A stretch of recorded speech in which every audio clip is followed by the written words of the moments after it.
Bismillahirrahmanirrahim. Assalamualaikum warahmatullahi wabarakatuh.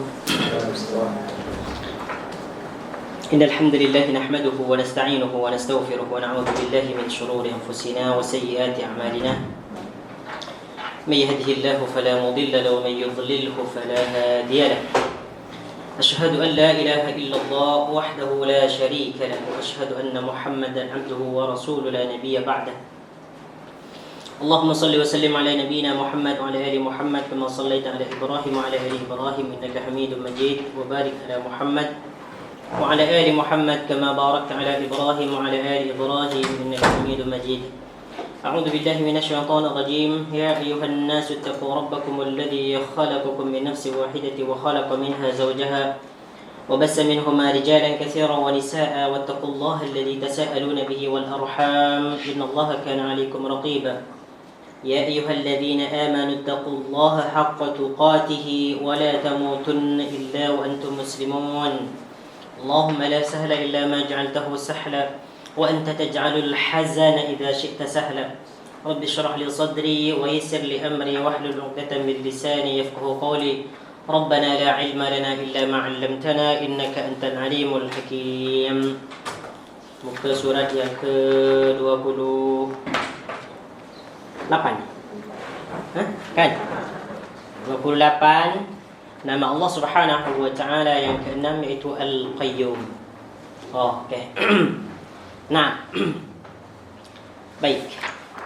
Kita akan mempelajari bersama tentang maksud maksud dan hakikat nama Allah Subhanahu wa taala yang paling agung iaitu Al-Qayyum. Al-Qayyum, apabila disebutkan perkataan Al-Qayyum, ini bermaksud bahwasanya Allah Subhanahu wa taala maha berdiri sendiri. Ini ada dua maksud ya. Dari segi artinya Al-Qayyum ni makna dia yang maha berdiri sendiri. Ini arti yang pertama ni. Maha berdiri sendiri. Yang kedua, maha terus menerus mengurus makhluk. Jadi kalau kita ditanya tentang arti Al-Qayyum bagi Allah ni ya, Al-Qayyum bagi Allah ni mempunyai dua arti. Yang pertama, yang maha berdiri sendiri. Yang kedua, maha terus menerus mengurus makhluk. Jadi apabila ada seseorang yang mengatakan Al-Qayyum, makna dia adalah yang maha berdiri sendiri. Kita jangan salahkan. Memang makna dia adalah maha berdiri sendiri. Ataupun ada seseorang yang mengatakan Al-Qayyum, makna dia adalah terus menerus mengurusi makhluk. Ini pun sama.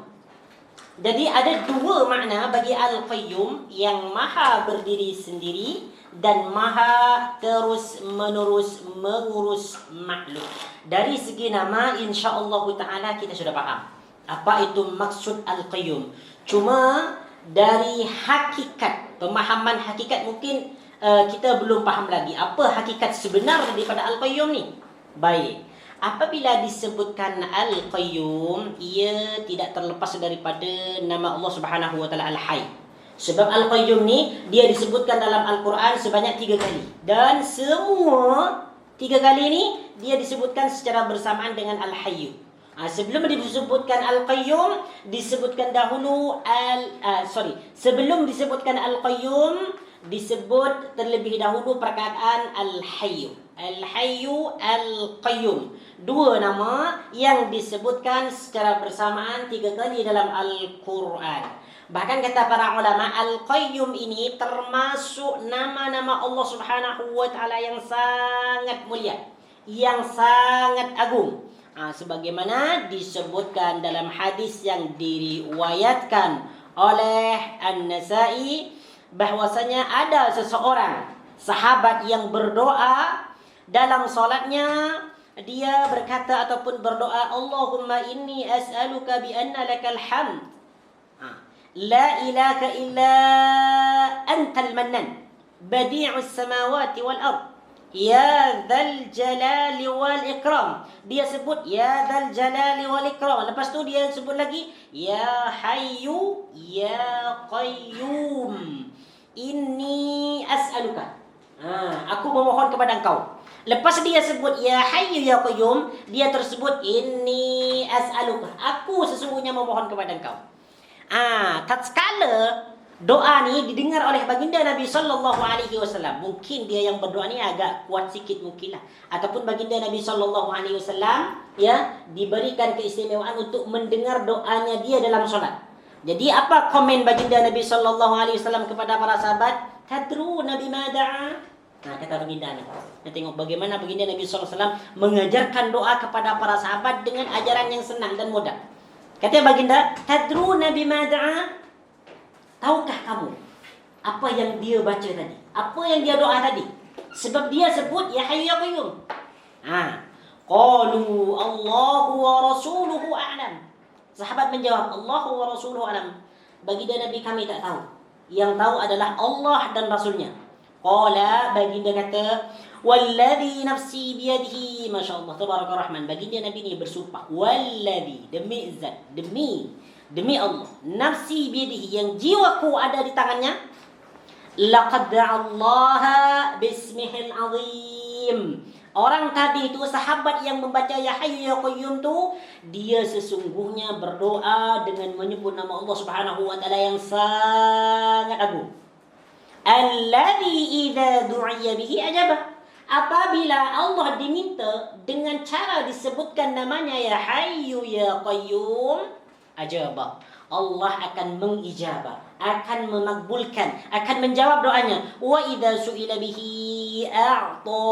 Dan apabila Allah diminta dengan diserukan namanya tadi ya hayyu ya qayyum, a'ta, dia akan memberi. Makanya kita banyak temukan doa-doa ni.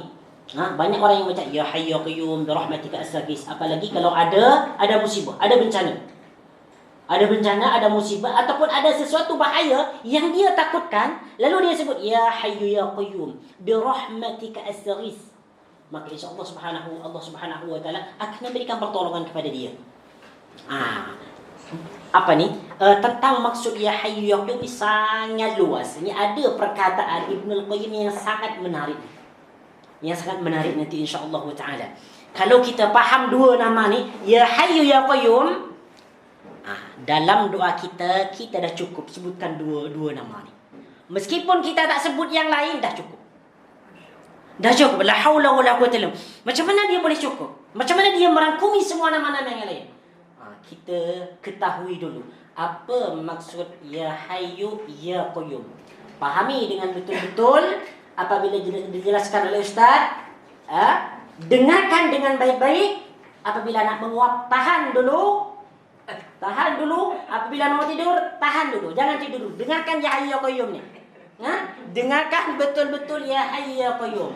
Sebab yang menidurkan kita, yang menguapkan kita adalah Al-Qayyum juga. Al-Qayyum juga. Tapi ketika kita mendengar penjelasan Al-Qayyum ni, jangan mengantuk dulu. Tunggu dulu. Kalau nak mengantuk nanti selepas kelas insya-Allah taala. Okey, jom kita tengok dulu. Dari segi bahasa, apa maksud Al-Qayyum ni? Tengok tu. Kata Al-Qayyum merupakan sighat mubalaghah. Kalau disebutkan sighat mubalaghah, bentuk kesangatan. Sangat apa? Sangat rahmat. Sangat mengasihani, sangat memberi, sangat dermawan. Tetapi untuk Al-Qayyum, sighat mubalaghah, bentuk kesangatan yang berasal daripada perkataan Al-Qiyam. Al-Qiyam berdiri sendiri. Apa yang dimaksud berdiri sendiri ni? Berdiri sendiri bermaksud tidak memerlukan pertolongan orang lain. Berdiri sendiri. Ini disebut Al-Qiyam. Al-Qiyam, berdiri sendiri. Tidak memerlukan pertolongan ataupun bantuan orang lain.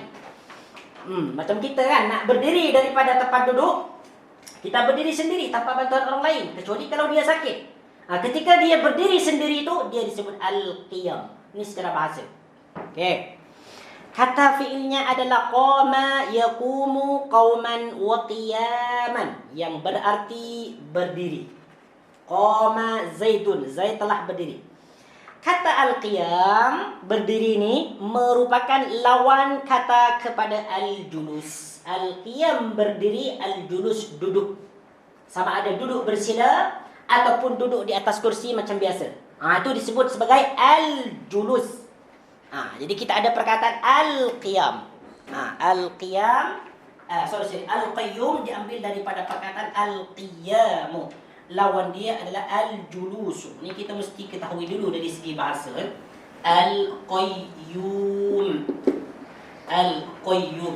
Al-qayyum. Jadi asal dia daripada perkataan al-qiyam. Ini merupakan bentuk sighat mubalaghah. Bentuk kesangatan, sangat, very, ya.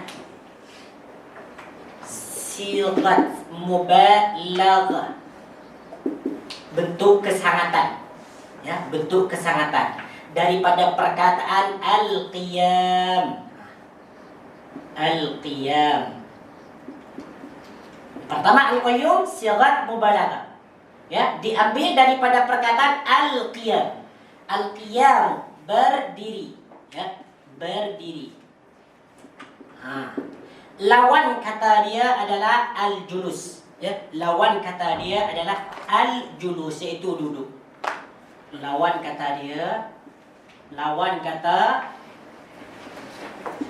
al-julus.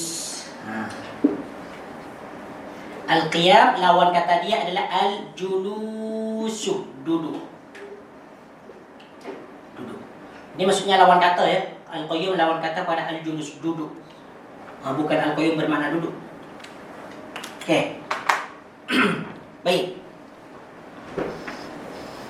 Sedangkan perkataan al-qiyamu 'ala syai'i, apabila disebutkan perkataan al-qiyamu 'ala syai'i bermakna ta'ahaduhu wa ri'ayatuhu wa tadbiru amrih, yaitu mengurus, mentadbir suatu perkara. Seperti contoh disebutkan qumtu bisyai'i idza wallaituhu birri'ayati wal maslahati, yang bermaksud saya mengurus sesuatu apabila saya mengurusnya dengan melindungi dan memperbaiki. Al-qayyum ni tuan-tuan yang dirahmati oleh Allah Subhanahu wa taala, mengurus sesuatu, kan? Mengurus ataupun berdiri sendiri. Yang dimaksud berdiri ataupun mengurus sesuatu ialah melindungi, memperbaiki. Nanti lebih jauh lagi, nanti lebih lebih luas lagi nanti pengertiannya. Di antara makna al-qiyam, manakala makna al-qiyam ialah al-muhafazatu wal maslahatu, menjaga dan memperbaiki. Kalau disebutkan perkataan al-qiyam ni, al-qiyam, ya, al-muhafazatu, al-muhafazatu, ya, wal maslahatu, al-maslahatu. Al-muhafazatu, menjaga ataupun melindungi.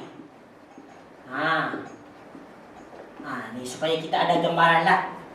Kemudian al-maslahatu, memperbaiki ataupun membaiki. Ini dia. Jadi al-qiyam ni, yang terkandung dalam al-qiyam ni, dia ada dua. Ada dua perkataan. Al-muhafazatu, iaitu menjaga, melindungi. Yang kedua, al-maslahatu, memperbaiki ataupun membuat kebaikan. Ini dua perkataan ini yang terdapat dalam al-qiyam. Jadi al-qayyum ni setidaknya ialah al-muhafazatu wal maslahatu, yaitu maha mengurusi. Dengan cara apa? Menjaga, melindungi ataupun memperbaiki. Macam kita sakit, kan? Sakit, lepas tu kita disuruh berubat untuk mendapatkan kesembuhan. Setelah kita berubat, kita diberikan kesembuhan. Itu termasuk Allah al-qayyum. Allah yang mengurusi dia, menjaga dia, melindungi dia, menghilangkan penyakit dia. Kemudian Allah Subhanahu wa taala perbaiki dia, jadikan dia sehat. Ini al-qayyum. Okey, tengok ni. Di antara jap. Allah Subhanahu wa taala berfirman, "Wa idza azlama 'alaihim qamu." Okey. Oke, saya sambung tadi dulu ya. Di antara mana al-qiyam ialah al-muhafadatu wal maslahah. Tadi disebutkan. Yang kedua al-wuqufu was-sabatu, berhenti dan menetap. Al-qiyam ni juga bermakna berhenti dan menetap. Allah Subhanahu wa taala berfirman dalam surah Al-Baqarah ayat yang ke-20. Allah Subhanahu wa taala berfirman, A'udzu billahi minasyaitonir rajim, wa idza azlama 'alaihim qamu walau syaa'a Allahu ladhahaba bisam'ihim wa absarihim. Maksud dia, dan apabila gelap menyelubungi mereka. Wa idza azlama 'alaihim, maksud dia, dan apabila gelap menyelubungi mereka. Qamu, berhentilah mereka. Ini qamu ni daripada perkataan al-qiyam, ya. Berhentilah mereka. Maksud dia menunggu dengan bingungnya. Walau syaa Allahu la dhahaba bi sam'ihim wa absarihim, dan sekiranya Allah menghendaki nescaya dihilangkannya pendengaran dan penglihatan mereka. Jadi selain bermakna al-muhafadhatu wal maslahatu, al-qiyam juga bermakna al-wuqufu was-sabat. Tambahkan di sini al-wuqufu.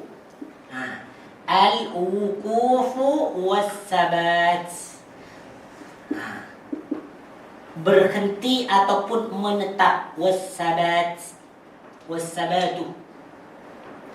Berhenti dan menetap. Cuma makna yang diingini oleh al-qayyum ni dua ni. Ya, al-qiyam, al-muhafadhatu wal maslahatu. Ini makna yang dikehendaki oleh perkataan al-qayyum. Okey. Faham ya dari segi arti ya? Faham ya al-qayyum? Insyaallah faham lah. Mesti kita tahu lah. Maksud dari segi arti itu apa, supaya kita mempunyai pahaman yang luas tentang apa tentang nama Allah Subhanahu wa taala. Bismillah. Yang memperbaiki dan menjaga yang itu di peringkat mana, berdiri atau yang di atas bawah? Mengurusi. Iya. Okey. Jap saya tulis dulu ya. Perbezaan antara al-qayyum dengan al-qiyam. Al-qiyam, okey. Siapa yang boleh menjawab sebagai hadiah? Bedanya al-qayyum dengan al-qiyam. Ada yang tahu tak? Pasti ada yang tahu. Cuma mungkin karena tawadhu, tidak mau tidak mau dianggap sombong ataupun saya paham. Okey. Al-qayyum. Nah. Okey. Tadi saya sebutkan kan, kalau kita sebut al-qayyum, ya, arti dia apa tadi? Maha berdiri kan? Maha berdiri sendiri. Ini yang pertama. Yang kedua, maha mengurus. Maha mengurus ataupun sentiasa mengurus. Maha sentiasa terus mengurus. Apa? Terus mengurus. Maha terus mengurus. Ini dua ni. Dua makna al-qayyum. Sekarang apa beza al-qayyum dengan al-qiyam? Kalau al-qiyam ni, makna dia, al-qiyam ni adalah dari segi lafaz, dia adalah bentuk masdar. Biasa je. Al-qiyam berdiri. Berdiri ataupun memperbaiki, ataupun menjaga, ataupun melindungi.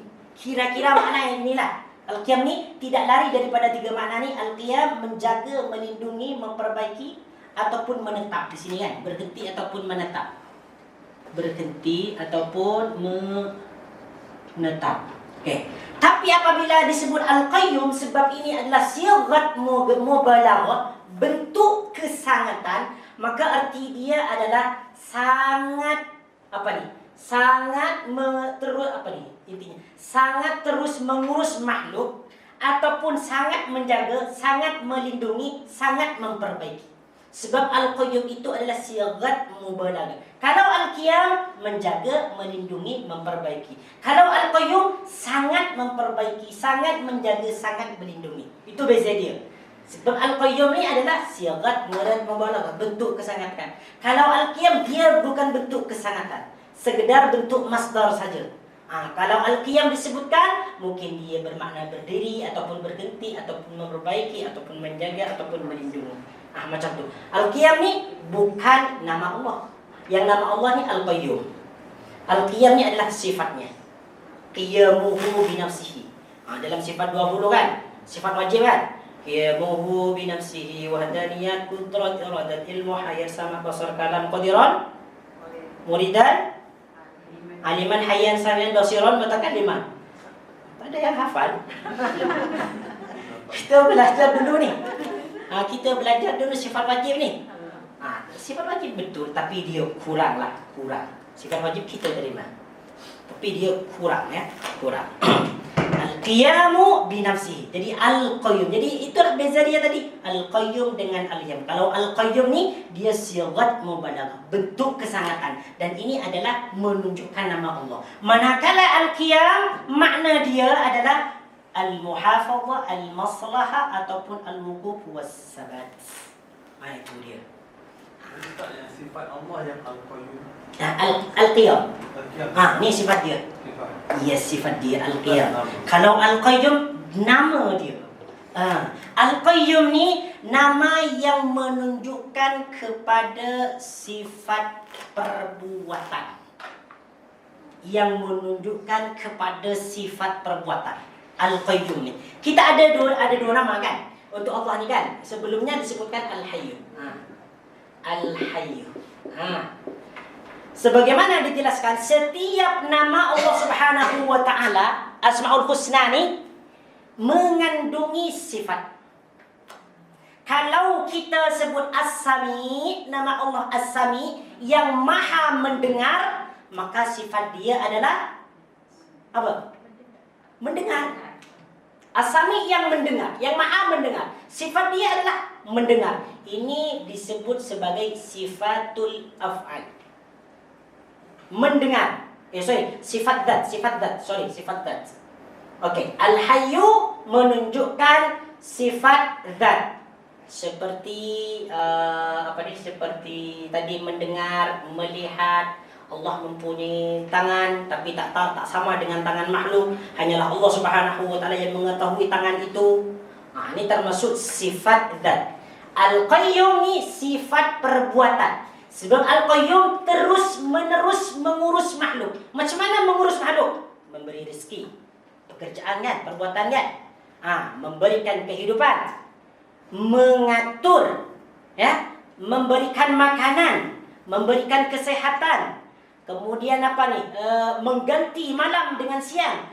Ini termasuk sifat perbuatan Allah. Karena dalam nama-nama Allah Subhanahu wa taala dia ada dua. Setiap nama Allah Subhanahu wa taala yang disebutkan dalam Al-Quran ataupun hadis ini mesti dia mengandungi dua makna. Yang pertama menunjukkan sifat zat Allah, yang kedua menunjukkan sifat perbuatan Allah.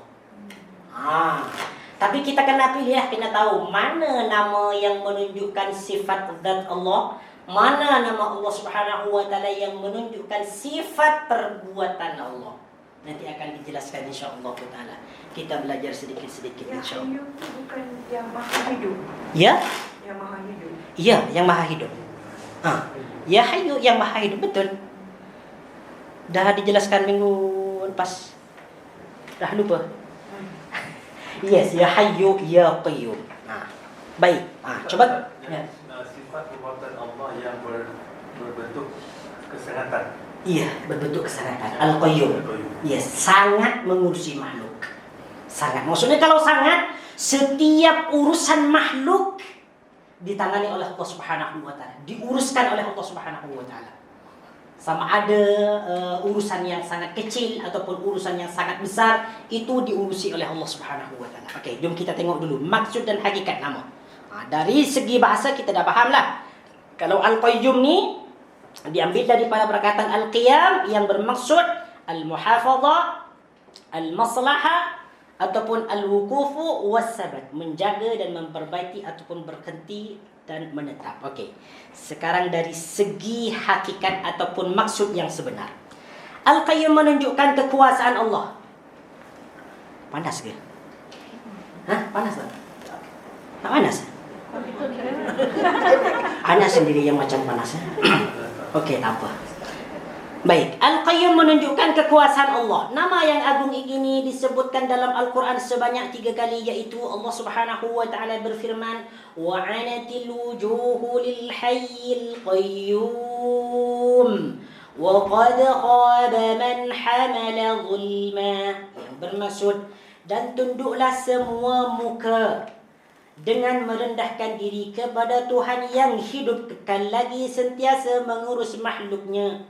Dan sesungguhnya telah merugi orang yang melakukan kezaliman. Tengok disebutkan di sini, wa'anatil wujuhu lil hayyil qayyum. Dua nama di sini adalah al-hayyu dan al-qayyum. Sentiasa disebutkan dengan al-hayy. Jadi diingat, untuk nama al-qayyum ni dia disebutkan secara bersamaan dengan al-hayy. Okey. Ibn Jarir At-Tabari menukilkan daripada Mujahid, apabila disebutkan Al-Hayyu Al-Qayyum, maka Ibn Jarir At-Tabari menyebutkan dalam tafsirnya daripada Mujahid, Al-Qayyum adalah yang mengurus segala sesuatu. Ini maksudnya. Maksud ahli tafsir termasuk Imam Mujahid, Al-Qayyum ni maksud dia yang mengurus segala sesuatu. Segala sesuatu yang ada di langit dan di bumi, di dunia ni lah, ini diuruskan oleh Allah Subhanahu wa ta'ala.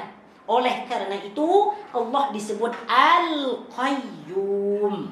Okey, ini menurut Mujahid. Sekarang menurut Qatadah, apa maksud Al-Qayyum ni menurut Imam Al-Qatadah? Al-Qayyum yang mentadbir segala apa yang diciptakan. Ini lebih kurang sama lah. Mentadbir, menguruskan. Yang diciptakan adalah segala sesuatu yang ada di langit dan di bumi. Di alam ni. Lebih kurang sama dengan apa yang dikatakan oleh Imam Al-Mujahid. Sekarang Al-Hasan berkata.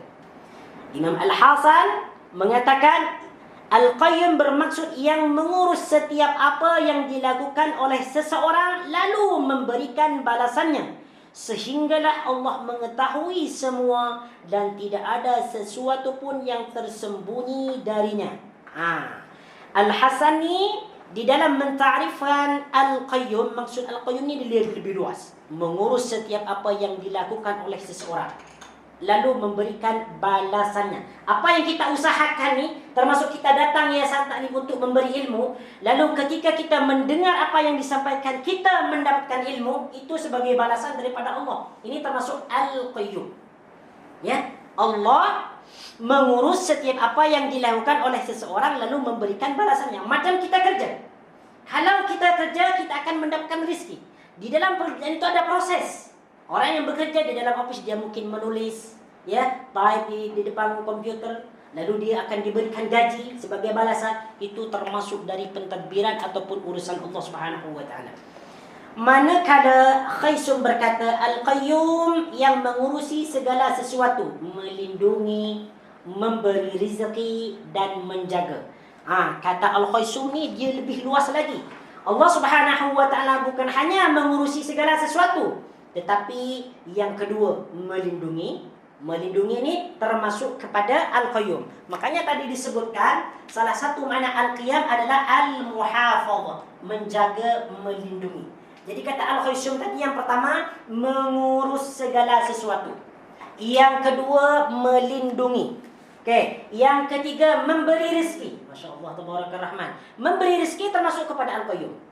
Jadi apa yang kita dapatkan selama ini, yang kita makan, yang kita nikmati, yang kita rasakan, yang kita konsumsi, itu termasuk daripada pemberian Allah Subhanahu wa taala yang termasuk dalam Al-Qayyum. Kemudian yang keempat, dan menjaga.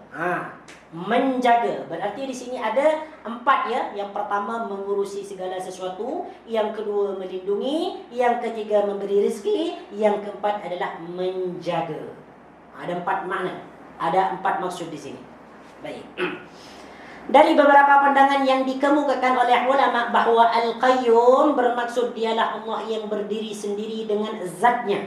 Yang Yang pertama, Allah Subhanahu wa taala maha berdiri sendiri, tidak memerlukan pertolongan daripada makhluk. Ketika Allah Subhanahu wa taala menciptakan langit dan bumi selama 6 hari, Allah Subhanahu wa taala tidak memerlukan pertolongan siapapun. Tidak memerlukan pertolongan malaikat, tidak memerlukan pertolongan manusia, tidak pernah memerlukan pertolongan jin ataupun syaitan. Allah Subhanahu wa taala atur langit dan bumi itu dengan kekuasaannya sendiri. Kalau kita tengok, perhatikan ya, coba kalau kita tengok dalam Al-Quran surah Ali Imran, ayat-ayat yang paling last sekali ini, kita akan mendapati tentang kekuasaan Allah Subhanahu wa taala yang berkaitan dengan Al-Qayyum ni. Muka surat yang ke berapa ni ya? 75 ayat yang ke 189.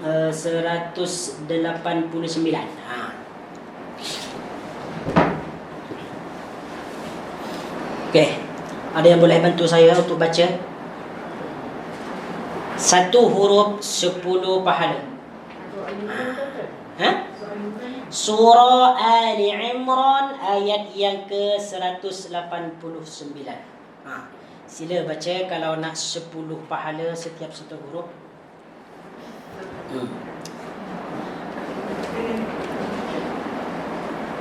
Tak mau juga baca? Sudah dijelaskan pahala dia? Tak confident? Okey, tak apa kalau tak confident. Mungkin ada yang daripada lelaki yang ingin baca. Biasanya perempuan dahulu yang mau baca kan. Tapi mungkin sekarang dia mungkin tak ada mood ke, tak ada apa. Sila ada. Tafadhal. Sila, coba.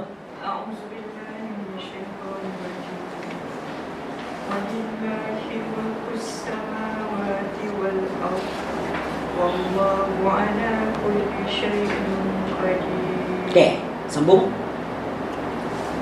Sambung kepada ayat yang 190. Inna fi khalqis samawati wal ardh wa ikhtilafil laili wan nahari la ayatin li ulil albab. Insyaallah, tabarakallah rahman ya. Ayat yang ke-189 tadi bermaksud, dan milik Allah kerajaan langit dan bumi, dan Allah maha berkuasa atas segala sesuatu. Anda tengok ni, langit yang kita nampak setiap hari, setiap malam, kita nampak dia tak ada tiang. Kan? Tak ada tiang. Ada tak langit mempunyai tiang? Tak ada kan? Macam mana tiang tu boleh berdiri tanpa tiang? Kalau kita buat rumah mesti ada tiang, kan? Kalau tak ada tiang, dia tidak akan berdiri. Jadi Allah Subhanahu wa taala dengan kekuasaannya membangun langit ni, menciptakan langit tanpa tiang, itu termasuk daripada pengurusan, termasuk daripada pentadbiran, termasuk daripada kekuasaan Allah Subhanahu wa taala. Bahkan langit ada 7, bukan hanya 1. Macam mana langit yang ke-7 itu bertumpang tindih, tak boleh jatuh ke bumi? Itu termasuk daripada pentadbiran ataupun pengurusan Allah Subhanahu wa taala. Wallahu ala kulli syai'in qadir, dan Allah Subhanahu wa taala berkuasa atas setiap sesuatu. Inna fi khalqis samawati, sesungguhnya penciptaan langit, wal ardi dan bumi, wa ikhtilafil laili wan nahar, dan pergantian malam dan siang, la ayatil li ulil albab, adalah tanda-tanda kekuasaan Allah Subhanahu wa taala bagi orang yang berakal. Insyaallah, tabarakallah rahman. Jadi tuan-tuan puan-puan yang dirahmati oleh Allah Subhanahu wa taala, segala apa yang di dunia ni yang berlaku ni, itu menurut ketetapan Allah Subhanahu wa taala, dan itu sesuai dengan kepengurusan Allah Subhanahu wa taala. Kita duduk di dalam kelas, di ruang kelas mendengar suatu kajian, kita duduk diam, membuka buku, membuka Al-Quran, kemudian kita bergerak, melihat ke depan, menggerakkan mata. Ini termasuk daripada pengurusan Allah Subhanahu wa taala.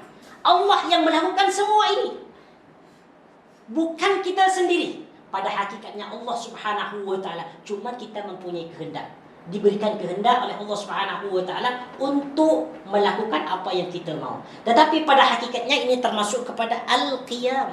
Allah semua yang menguruskan kita ni. yang menguruskan kita bagaimana agar kita sampai ke sini, kita diberikan kereta, diberikan tunggangan dan sebagainya. Ini termasuk pengurusan Allah Subhanahu wa taala. Termasuk pada Al-Qayyum. Apa yang kita makan, yang kita berikan kepada anak-anak kita, makanan ke ataupun duit ke ataupun rezeki yang lain, termasuk kepada Al-Qayyum. Allah Subhanahu wa taala yang mengurusi, yang memudahkan kita. Ini termasuk pada Al-Qayyum. Cuma kadang-kadang kita tidak menyadari bahawa itu dari semua datang daripada Allah Subhanahu wa taala. Okey, cuba kita teruskan ya. Kita kembali kepada buku. Nah, dia tidak perlu kepada mereka. Allah Subhanahu wa taala mengurusi semua makhluk, tidak perlu kepada mereka. Dia mentadbir semua yang ada di bumi dan langit. Dialah yang menciptakan, menyediakan, menjaga dan memelihara segala sesuatu. Ini termasuk daripada Al-Qayyum. Ibn Jarir At-Tabari berkata, Al-Qayyum bermaksud mana tadi ni? As-Sa'di berkata, Ibn Jarir berkata, Al-Qayyum bermaksud bahwasanya Allah mengurus segala sesuatu dengan menjaga dan memberikan rezeki. Menjaga agar kita dijauhkan daripada bahaya. Menjaga kita agar kita tidak dibunuh orang. Menjaga harta kita agar harta kita tidak dicuri orang. Ini termasuk Al-Qayyum. Lalu memberikan rezeki kepada kita. Ini termasuk daripada bahagian Al-Qayyum. Mengubah sesuatu sesuai dengan apa yang dia kehendaki. Kadang-kala kita berdoa kepada Allah Subhanahu wa taala, minta rezeki, tapi Allah bagi lain. Kita sentiasa berdoa kepada Allah Subhanahu wa taala, ya Allah, berikanlah kami zuriat, berikanlah kami kemudahan, berikanlah kami rezeki yang banyak, berikanlah kami kekayaan. Dia bertahun-tahun minta kaya kepada Allah, dia bertahun-tahun minta zuriat kepada Allah, tapi Allah tidak memakbulkan doanya. Justru Allah Subhanahu wa taala membagi dia benda yang lain. Dia diberi rezeki yang lain. Ini termasuk daripada Al-Qayyum, menggantikannya dengan sesuatu yang lebih baik. Termasuk daripada Al-Qayyum, mengurusi makhluknya, memberikan apa yang dia patut untuk dapatkan. Mari kita tengok lagi. Seperti mengganti, menambah dan mengurangi. Kadang-kala kita rezekinya ditambahkan apabila kita mensyukur terhadap rezeki yang diberikan oleh Allah Subhanahu wa taala. Kadang-kala rezeki kita dikurangi. Sebab Allah Subhanahu wa taala mengetahui apa yang terbaik untuk kita. Kata Allah Subhanahu wa taala dalam Al-Quran, la in syakartum, jika kamu bersyukur, la azidannakum. Apa maksud dia? Aku tambahkan. Jadi Allah Subhanahu wa taala tambahkan rizki itu, ini termasuk daripada pengertian Al-Qayyum, menambahkan. Kalau kita ikut takrifan daripada Imam Ibn Jarir At-Tabari. Ataupun dikurangi. Sebab Allah Subhanahu wa taala berfirman dalam Al-Quran, innallaha yabsutur rizqa liman yasha'u wa yaqdiru man yasha'. Sesungguhnya Allah Subhanahu wa taala melapangkan rizki seseorang. Kalau Allah Subhanahu wa taala berkehendak agar kita dijadikan orang yang mampu, yang kaya, tinggal Allah Subhanahu wa taala mengatakan kun fayakun. Jadi kita orang kaya. Kalau Allah Subhanahu wa taala menghendaki kita menjadi orang miskin, Allah Subhanahu wa taala tinggal berfirman kun fayakun, maka kita akan menjadi orang yang miskin. Yabsutur rizqa liman yasha wa innallaha yabsutur rizqa liman yasha wa yaqdiru man yasha. Allah Subhanahu wa taala melapangkan rezeki bagi seseorang dan juga mengekang rezeki untuk seseorang. Diberikan dia rezeki dengan kadar tertentu. Ini termasuk kepada Al-Qayyum. Okey. Imam As-Sa'di berkata, Al-Qayyum menunjukkan dialah yang berdiri sendiri dan mengatur semua urusan makhluk yang ada di langit dan bumi, mengatur rezeki dan segala urusan mereka. Al-Hayyu meliputi semua sifat, sedangkan Al-Qayyum meliputi semua sifat perbuatan. Nama Al-Qayyum menunjukkan kesempurnaan Allah, Segala sesuatu yang ada telah diatur olehnya. Dialah Al-Ghani yang tidak memerlukan sesuatu apapun daripada makhluknya.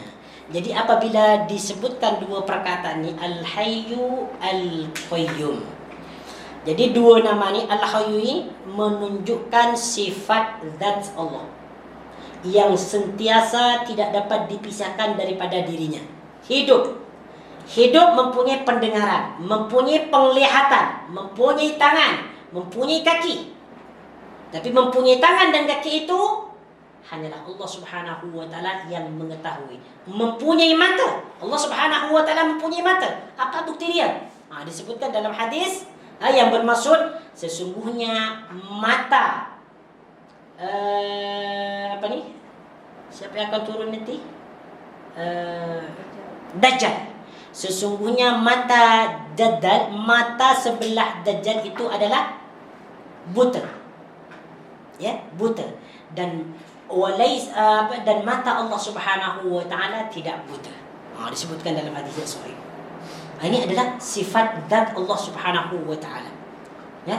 Manakala Al-Qayyum adalah sifat perbuatan. Sebab Al-Qayyum ni dia mengatur. Mengatur ni banyak. Perbuatan dia banyak, memberi rezeki, ya, kemudian menggantikan malam kepada siang, ini termasuk sifat perbuatan. Ya. Kemudian Allah menciptakan langit dan bumi, mencipta adalah perbuatan. Ini termasuk kepada Al-Qayyum, yaitu sifat perbuatan.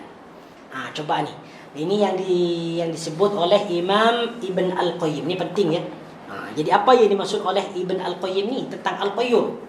Kita kalau dapat ataupun memahami tentang definisi yang disebutkan oleh Al-Qayyim ni, insya-Allah kita betul-betul faham tentang Al-Qayyum ni. Okey, kata Ibnu Al-Qayyim rahimahullahu taala, adapun Al-Qayyum, ni kata beliau ni bagus ni, tajuk pendefinisian ni. Adapun Al-Qayyum mengandungi makna yang sempurna dalam kekayaan dan kekuasaan. Jadi kata Ibn Al-Qayyim, kalau disebutkan Al-Qayyum berarti dia mengandungi makna yang sempurna. Yang pertama, dia kaya. Yang kedua, dia adalah kuasa. Kekuasaannya meliputi segala sesuatu, kekayaannya meliputi segala sesuatu. Kemudian kata dia, sesungguhnya dia berdiri sendiri, tidak memerlukan kepada seseorang untuk mengatur sesuatu perkara.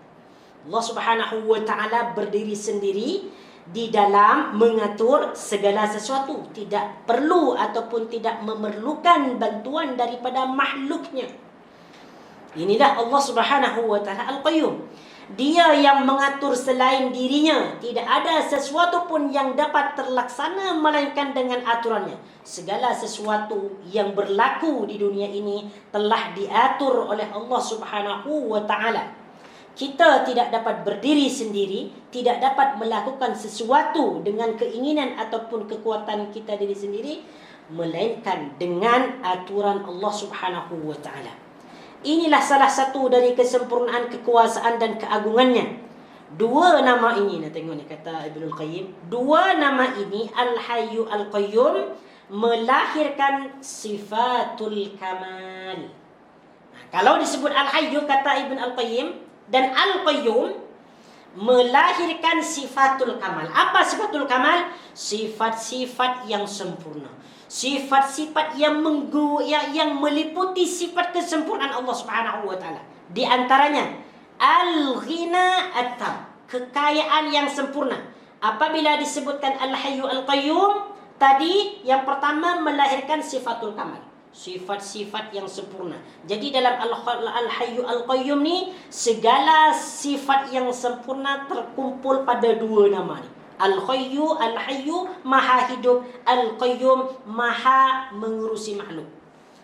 Al-Ghina at-Tam, kekayaan yang sempurna. Kalau disebutkan Al-Hayyu Al-Qayyum, maka Allah Subhanahu wa taala mempunyai kekayaan yang sempurna.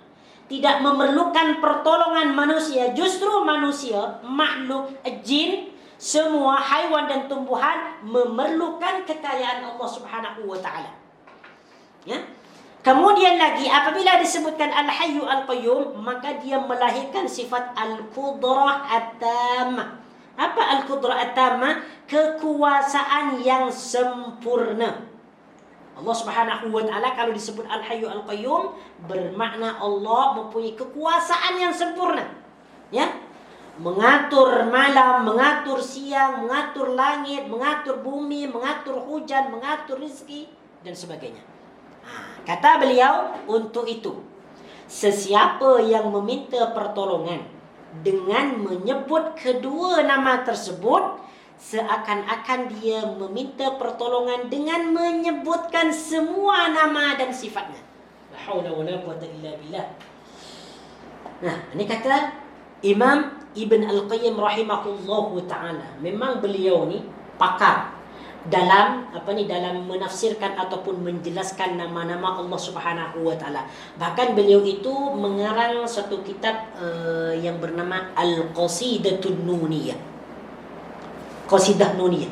Qasidah Nuniyah dia kitab qasidah ataupun bait-bait syair yang menjelaskan tentang nama Allah. Dan akhiran dia nun semua. Akhiran huruf nun. Makanya dia disebut Al-Qasidatun Nuniyah. Ada yang pernah baca tak? Qasidah nun. Bukan qasidah-qasidah yang macam di Indonesia tu, bukan qasidah-qasidah yang ada macam tu, rebana apa, bukan. Ini qasidah, bait-bait syair. Khusus menjelaskan nama-nama dan sifat Allah Subhanahu wa taala. Jadi kata Ibn Al-Qayyim, sesiapa yang minta pertolongan dengan menyebut kedua nama ni, Al-Hayyu Al-Qayyum, dia sebut Ya Hayyu Ya Qayyum birahmatika astaghis, ataupun inni as'aluka ya hayyu ya qayyum, aku meminta kepada engkau. Dia sebut itu je, dua nama je, maka seakan-akan dia menyebut semua nama Asmaul Husna. Seakan-akan dia menyebut Ya Allah, Ya Karim, Ya Rahman, Ya Khaliq, Ya Bari, Ya Quddus, Ya Salam, Ya Jabbar, Ya Mutakabbir, Ya Razak, Ya Razik. Semua nama-nama tu, nama-nama Allah Subhanahu wa taala tu cukup disebutkan melalui dua nama ini, kata Ibn Al-Qayyim rahimahullah taala. Sebab Al-Hayyu Maha hidup.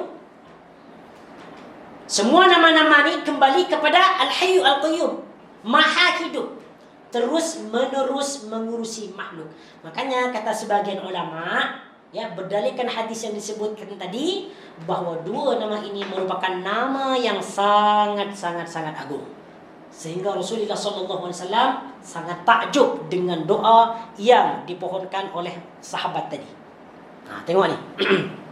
Lagi, dan memohon pertolongan dengan menyebut dua nama ini sangat sesuai tatkala seseorang mendapatkan suatu masalah. Kalau kita ada masalah apa saja, ya, masalah masalah pekerjaan, masalah rezeki, masalah rumah tangga, masalah dengan orang lain, dan sebagainya, ataupun kesusahan, kita mendapatkan kesedihan, kesusahan, hati kita macam tak tenang dan sebagainya, dan perkara-perkara yang lain yang diharapkan. Kita nak sesuatu, ya, agar kita mendapatkan suatu suatu keberkahan, mendapatkan rezeki yang banyak, cukup dengan memohon ataupun menyeru dua nama ini, iaitu Al-Hayyu Al-Qayyum. Okey, 6. Faham ya sampai di sini? Okey, sekarang conclusion. Dia conclusion dia. Ya. Summary dia, tengok di sini. Dari semua penjelasan di atas dapat diambil kesimpulan bahawa nama Al-Qayyum mempunyai dua maksud. Dua maksud utama ini ialah yang pertama. Ini dua maksud utama Al-Qayyum. Bahawa Allah berdiri sendiri tanpa adanya pertolongan dari selain dirinya. Dan sifat qiyamnya adalah azali. Apa maksud sifat qiyam ni?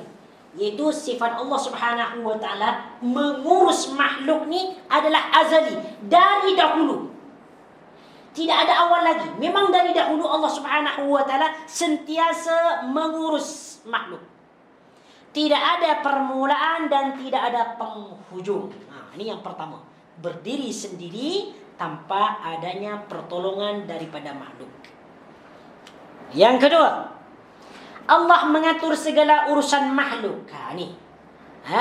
Ya, maksud Yang kedua ialah Allah mengatur segala urusan makhluk, menjaga, memberi rezeki, mengurus dan memperbaiki urusan kita, mengumpulkan dan menghisap mereka di akhirat. Ini termasuk maksud Al-Qayyum yang kedua. Makanya tuan-tuan, puan-puan yang dirahmati oleh Allah Subhanahu wa taala, agar urusan kita diperbaiki oleh Allah, agar kita diberikan kesempurnaan dalam segala sesuatu, renungkan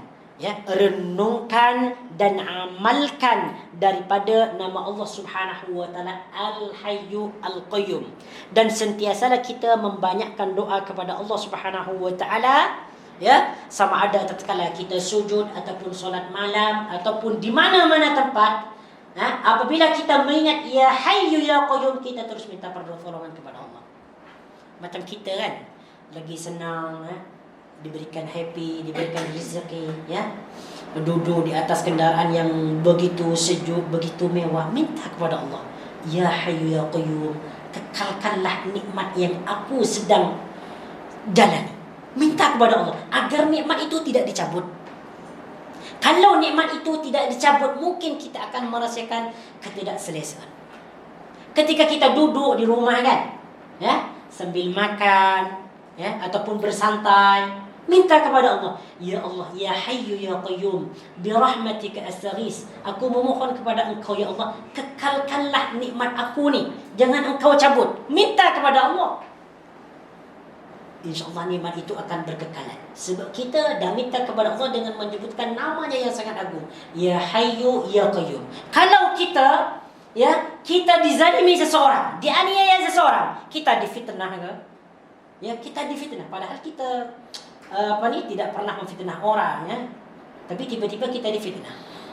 Kita minta kepada Allah, Ya Hayyu Ya Qayyum, wahai yang maha hidup, yang tidak pernah mengantuk, tidak pernah tidur, yang sentiasa mengurus makhluk, aku memohon kepada Engkau agar Engkau cabut, agar Engkau palingkan daripada fitnah ini. Kita berdoa dengan dua nama ini. InsyaAllah apa yang kita mohonkan akan dimakbulkan oleh Allah Subhanahu wa taala. Kita jangan hanya fokus kepada kepada doa-doa yang disebutkan dalam hadis. Kita sebut nama Allah Subhanahu wa taala sesuai dengan keinginan kita. Terutama kita apabila menyebut nama Al-Hayyu Al-Qayyum. Okey. Sekarang kita sampai kepada kesan beriman kepada nama Allah Al-Qayyum. Apa kesan dia? Apabila kita mengetahui tentang makna ataupun maksud dan hakikat nama Allah Al-Qayyum, maka hal itu akan mendatangkan kesan-kesan keimanan kepada kita. Apa kesan dia yang pertama? Allah berdiri sendiri, tidak memerlukan terhadap pertolongan makhluk. Dia yang memberi makan, bukan yang diberi makan. Orang yang berfikir akan bertanya dalam hatinya, bagaimana Allah memerlukan kepada makhluk ciptaan, sedangkan mereka tidak berdiri sendiri kecuali dengan pertolongan Al-Hayyu Al-Qayyum. Alhamdulillah, merupakan kita diberikan kita diberikan nikmat yang sangat agung, iaitu nikmat Islam dan nikmat iman. Kita menyembah Allah, mengetahui Tuhan kita yang sebenar, Dia adalah Maha Pengasih, Maha Penyayang, Al-Hayyu Al-Qayyum. Kita tengok ni, saudara-saudara kita yang bukan Islam, non-Islam, mereka justru memberi Tuhan mereka makanan. Nampak tak buah pokok tak ada benda-benda pelik itu je. Tuhan mereka diberi makanan, tak dimakan pun. Justru dia dimakan oleh binatang, oleh hewan dan sebagainya. Bahkan justru ada juga manusia yang ingin yang memakan makanan-makanan tu. Tapi bagi orang yang Islam, orang yang beriman, mereka berfikir logik tak? Tuhan diberikan makan. Tak logik. Justru yang memberikan makan adalah Allah Subhanahu wa taala, Tuhan kita, Tuhan Rabbul Alamin. Yang kedua, seseorang yang mengimani bahawa Allah Al-Mudabbir ni maksud dia mengurus. segala urusan makhluknya, maka dia akan menyerahkan segala urusan kepadanya dan tidak akan bergantung kepada selainnya. Kalau kita dah faham Al-Qayyum ni, kita tak perlu risau, tak perlu susah lagi.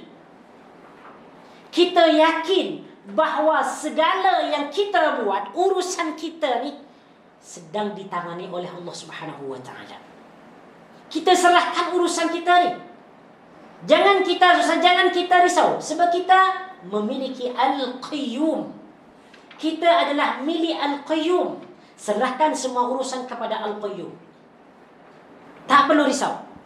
Yang ketiga, di antara kesempurnaan qiyamnya, iaitu dia tidak pernah tidur kerana kekhususan sifat Al-Qayyum, tidak pernah mengantuk dan tidak pernah tidur, manakala semua makhluk tidak demikian.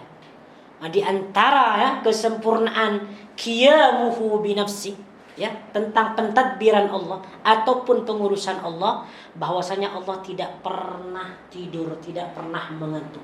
Ini bukti bahwasanya Allah Subhanahu wa taala sentiasa mengurus kita. Macam mana nak mengurus kita kalau dia tidur? Macam kita punya anak, kalau dalam keadaan tidur, kita tidak tahu macam mana keadaan anak. Sama ada dia main ke, ataupun dia pergi keluar ke, ataupun dia mau lompat ke dalam sumur, kita tidak tahu. Ataupun dia nak bunuh diri, nak melompat daripada rumah yang tinggi, kita tidak tahu. Tapi manakala Allah Subhanahu wa taala, karena Allah tidak tidur, tidak pernah mengantuk, sentiasa mengetahui, memantau, memeriksa, mengurus apa yang kita lakukan. Ini 24 jam ni. Urusan kita diatur oleh Allah Subhanahu wa taala. Macam mana tidur kita? Ini kita dijaga. Tatkala kita tidur, kita dijaga. Apalagi kita dalam keadaan tidak tidur, dijaga lagi. Di tidur pun kita dijaga. Tidak diganggu oleh orang lain, tidak diganggu oleh jin. Tapi kadang-kadang orang yang tidur yang tak baca doa ni, kadang-kadang dia diganggu oleh syaitan. Ada yang pernah mengalami ini? Ketika tidur, macam ada satu makhluk yang apa ni? Ya, yang himpit kita. Nak baca ayat kursi, nak baca ayat kursi macam tak boleh. Kan? Nak paksa kuluku tak boleh. Kenapa dia sampai dihimpit oleh jin macam tu? Sebab sebelum tidur dia tak baca doa. Kadang dia baca, tapi dia masih diganggu lagi, dihimpit lagi. Anak pun dekat kampung, bukan saya sendiri. Kadang-kadang Allahumma firlah, kadang-kadang nak jumpa kan, mak saudara dia tidur kan. Tidur dia macam menjerit dan tangannya dia bergerak-gerak. Si bangun ni dia tak mau bangun. Dia baca apa semalam, tapi jin tu tetap tidak mau keluar. Padahal sebelum tu kata dia sudah baca doa, sudah baca bismillah, semua dibaca, ayat kursi dibaca, surah ikhlas dibaca, solawat pun dibaca. Tapi dia masih dihimpit lagi oleh gangguan jin. Kenapa dia masih dihimpit? Sebab ketika dia baca tidak khusyuk. Betul, itu kunci dia. Kenapa dia masih diganggu oleh jin? Sebab ketika dia baca doa tu, dia tidak membaca dengan khusyuk dan tadabbur. Kalau dia baca Allahumma bismika ahya wa amut, dengan menyebut nama engkau, aku tidur dan aku mati, dia khusyuk. Allahumma bismika ahya wa amut. Ataupun dia baca Rabbi qini azabaka yawma tab'asu ibadak, ya Allah, peliharalah aku, selamatkanlah aku daripada azabmu ketika engkau membangunkan aku nanti di yaumil qiyamah.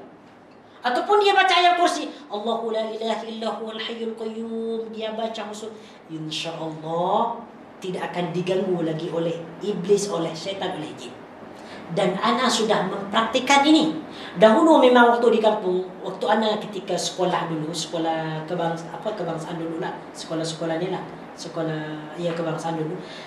Kalau anak kadang baca ayat kursi tapi masih diganggu lagi. Tapi setelah anda tahu faham tentang agama ni, macam mana kita ni berdoa kepada Allah dengan khusyuk, alhamdulillah, baca dengan khusyuk ni memang tak pernah diganggu oleh syaitan, oleh jin ni.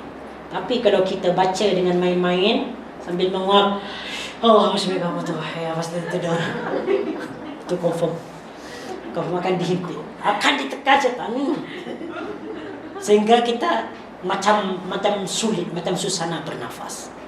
Tapi kalau kita yakin, ya hayyu ya qayyum, ya hayyu ya qayyum birahmatika astaghis, ataupun dia baca ayat kursi, Allahu la ilaha illa huwal hayyul qayyum, insyaallah kita akan dilindungi. Baik. Yang keempat, kesan dia, nama Allah Al-Qayyum sentiasa bersanding dengan Al-Hayyu. Untuk Al-Qayyum memang dia disebutkan bersamaan dengan Al-Hayyu. Tapi kalau Al-Hayyu ada dua tempat yang tidak disebutkan secara bersamaan dengan Al-Qayyum. Kalau Al-Hayyu kan disebutkan 5 kali kan? 3 kali disebutkan secara bersamaan dengan Al-Qayyum. 2 kali disebutkan secara bersendirian. Okey. Itu menunjukkan kesempurnaan dalam sifatnya, menunjukkan tentang kekekalannya dan meniadakan segala kekurangan serta ketiadaan permulaan dan akhir. Yang kelima, dua nama Al-Hayyu dan Al-Qayyum merupakan punca semua nama Allah. Jadi semua nama ni kembali kepada Al-Hayyu Al-Qayyum. Semua nama dan sifatnya kembali kepada keduanya. Bukan hanya nama, tetapi sifat-sifat Allah kembali kepada Al-Hayyu dan Al-Qayyum. Makanya kata Ibnul Qayyim, kita nak berdoa kepada Allah Subhanahu wa taala cukup berdoa dengan Al-Hayyu Al-Qayyum. Sebab Al-Hayyu Al-Qayyum mengandungi semua nama dan sifat Allah. Yang keenam, Rasulullah sallallahu alaihi wasallam menyebutkan keagungan dua nama tersebut sehingga baginda menyebutkan keduanya secara bersamaan. Sebahagian ulama berpendapat bahawa dua nama tersebut merupakan nama yang paling agung. Dalam sebuah hadis daripada Anas bin Malik, ketika dia duduk bersama baginda Nabi, terdapat seorang lelaki yang melakukan solat, kemudian dia berdoa, Allahumma inni as'aluka bi anna lakal hamdu la ilaha illa antal mannan, badi'us samawati wal ardi ya dzal jalali wal ikram, ya hayyu ya qayyum. Yang bermaksud, ya Allah, saya memohon kepadamu, engkau yang memiliki segala pujian, tiada Tuhan selain engkau, maha pemberi anugerah, yang menciptakan langit dan bumi, yang maha agung dan mulia, yang maha hidup dan mengurus segala sesuatu. Mendengar doa ini, Nabi SAW bersabda yang bermaksud, sesungguhnya dia telah berdoa kepada Allah dengan namanya yang agung, yang apabila dipanjatkan doa kepadanya dengan nama tersebut, dia akan memakbulkan, dan apabila dia meminta dengan nama tersebut, dia akan memberikan ataupun memberinya. Nah, mungkin ada soalan sebelum kita sambung kepada contoh doa berkaitan dengan Al-Hayyu Al-Qayyum. Nah, bismillah.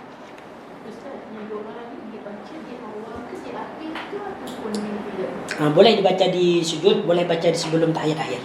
Tapi biasanya untuk yang macam ni dia dibaca sebelum salam, tahiyat akhir. Tahiyat akhir. Jadi sebelum salam tu baca doa ini, Allahumma inni as'aluka bi anna lakal hamdu la ilaha illa antal mannan badi'us samawati wal ard ya dzal jalali wal ikram ya hayyu ya qayyum. Ataupun jangan hanya baca ketika solat, tapi baca di luar solat. Selagi kita mempunyai keinginan, ya, ataupun permohonan ataupun hajat, baca doa ini kepada Allah Subhanahu wa taala. Tak perlu kita baca tawassul ila hadratin, al-fatihatu ila hadratin Nabi Mustafa sallallahu alaihi wasallam, al-fatihatu ila Syekh Abdul Qadir Jailani. Tak perlu. Tak perlu kita mengirimkan doa kepada malaikat, alhamdulillah, al-fatihatu ila malaikatil muqarrabin. Ya? Malaikat dikirim doa, dikirim Fatihah, tak perlu. Tak perlu. Kalau nak baca Fatihah, baca dia, tak ada masalah. Dalam doa kita nak baca surah Al-Fatihah, tak ada masalah. Boleh. Baik. Okey, ada lagi soalan? Tak ada ya? Kalau tak ada, kita sambung dulu kepada doa. Kalau boleh nak habiskan ini untuk untuk Al-Qayyum ni. Okey. Contoh doa ni. Banyak doa-doa ya yang baginda Nabi sallallahu alaihi wasallam baca yang di dalamnya disebutkan perkataan ataupun nama Allah Al-Hayy Al-Qayyum. Tengok ni. Yang pertama, bacaan ayat kursi sebelum tidur. Tengok ni. Ayat kursi ni kalau dibaca selepas solat, jaminan dia adalah syurga. Makanya jangan sampai tinggalkan ya. Selepas solat, kalau tak nak zikir subhanallah, kalau tak nak baca tasbih 30 berapa? 3, tak nak baca hamdalah 33, tak nak baca takbir Allahu Akbar 33 dan la ilaha illallah wahdahu la syarika lahu mulku wa lahu alhamdu wa ala kulli syai'in qadir, jangan tinggalkan ayat kursi. Karena baginda Nabi SAW bersabda, sesiapa yang membaca ayat kursi ini, ataupun yang bermaksud tidaklah seseorang membaca ayat kursi selepas solat kecuali dia akan dimasukkan ke dalam syurga. Akan dimasukkan ke dalam syurga. Jangan tinggalkan ayat kursi. Meskipun kita tergesa-gesa, ya, kita dalam keadaan safar, lepas solat qasar ataupun lepas solat jamaah, baca ayat kursi ini sama ada kita nak baca dalam keadaan berdiri ke ataupun dalam keadaan berlari. Jangan sampai lupakan ataupun jangan sampai tinggalkan. Karena baginda telah bersabda akan masuk surga. Okey. Okey, kita baca dulu ya ayat kursi. A'udzubillahi minasyaitonir rajim.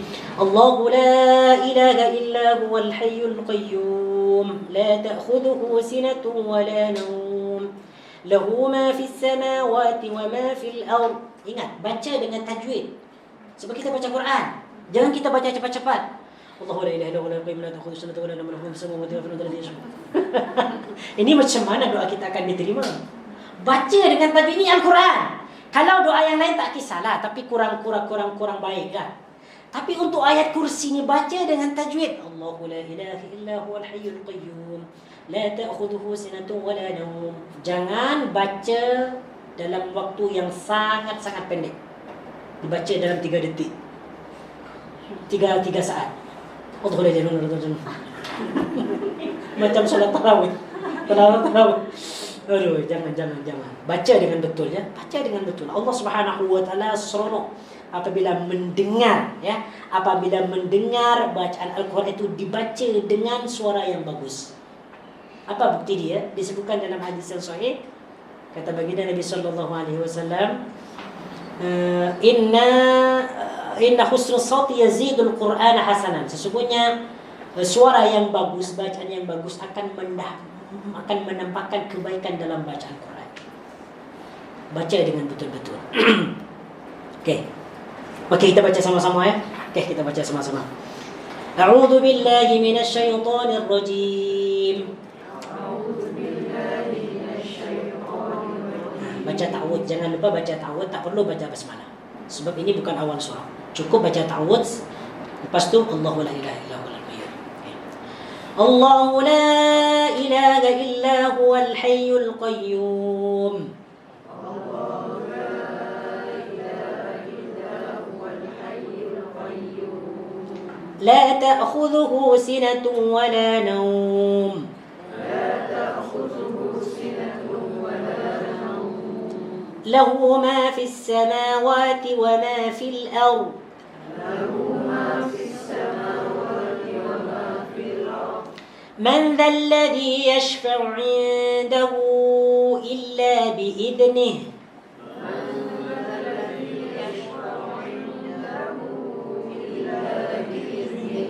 يعلم ما بين أيديهم وما خلفهم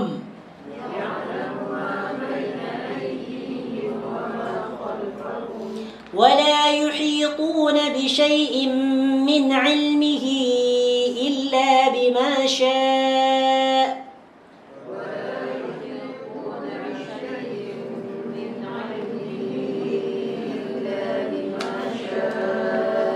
وسع كرسيه السماوات والأرض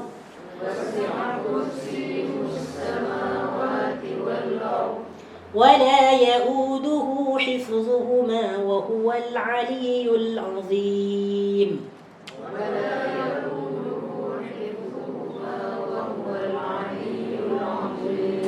Ini ayat yang paling agung dalam Al-Quran ni. Ayat yang paling agung dalam Al-Quran adalah surah Al-Baqarah, iaitu ayatul kursi. Ini menurut hadis Nabi sallallahu alaihi wasallam. Boleh kita baca selepas solat dan sebelum tidur. Bila lagi dibaca? Ya. Selain dibaca selepas solat dan sebelum tidur, bila lagi? Baca kursi. Zikir pagi dan petang. Apa lagi? Keluar rumah. Betul keluar rumah. Allah Ta'ala alam. Tengok dulu, mungkin. Tapi kalau nak baca kursi keluar rumah, tak ada masalah. Apa lagi? Dibaca ketika mengantuk. Ada tak hadisnya? Mungkin kalau kita mengantuk baca kursi, syaitan hilang. Tak ada. Tapi kalau nak baca kerana kita mengantuk, tak ada masalah. Boleh. Tak ada masalah. Tapi jangan kita sebut bahawa itu adalah doa mengantuk, bukan? Takut salah faham tadi. Okey, sekarang kita doa yang kedua. Doa memohon pertolongan kepada Allah. Ini ialah yang disebutkan tadi itu. Jadi boleh kita baca dalam solat, sama ada kita nak baca ketika kita sujud ataupun sebelum salam. Selepas kita baca selepas kita baca salawat, innaka hamidum majid. Lepas tu terus baca ni. Allahumma inni as'aluka bi anna lakal hamdu la ilaha illa antal mannan badi'us samawati wal ard. Ya dzal jalali wal ikram, ya hayyu ya qayyum. Sampai di situ je. Kalau nak baca dalam sujud, tambahkan lagi. Ya hayyu ya qayyum, apalah hajat-hajat permohonan sebutkan di situ. Ataupun nak baca di luar solat, selepas ya hayyu ya qayyum, ya ungkapkan mohon apa yang dikehendaki oleh Allah Subhanahu Wa Taala. Nak minta kesembuhan, rezeki ke, umur panjang ke, berkat umur ke, umur panjang dan sebagainya, minta kepada Allah. Okey. Kemudian yang ketiga, doa di waktu pagi dan petang. Ini doa yang kita baca di waktu pagi dan petang. Ini tengok di sini, kita baca sama-sama ya. Ya Hayyu ya Qayyum. برحمتك أستغيث أصلح لي شأني كله ولا تكلني إلى نفسي طرفة عين. Tengok ni maksud dia, wahai zat yang maha hidup lagi maha berdiri sendiri, ataupun maha mengurus makhluknya, terus mengurus makhluknya. Dengan rahmatmu aku memohon pertolongan. Perbaikilah segala urusanku dan janganlah engkau serahkan aku kepada diriku walau hanya sekejap mata. Boleh baca ni lah. Baca, jangan sampai lupakan. Sebab di sini disebutkan ya hayyu ya qayyum birahmatika astaghis. Baca di waktu pagi dan petang. Kemudian yang keempat. Ni kalau nak baca doa. Kalau baca doa macam ni tak perlu kita gunakan tajwid.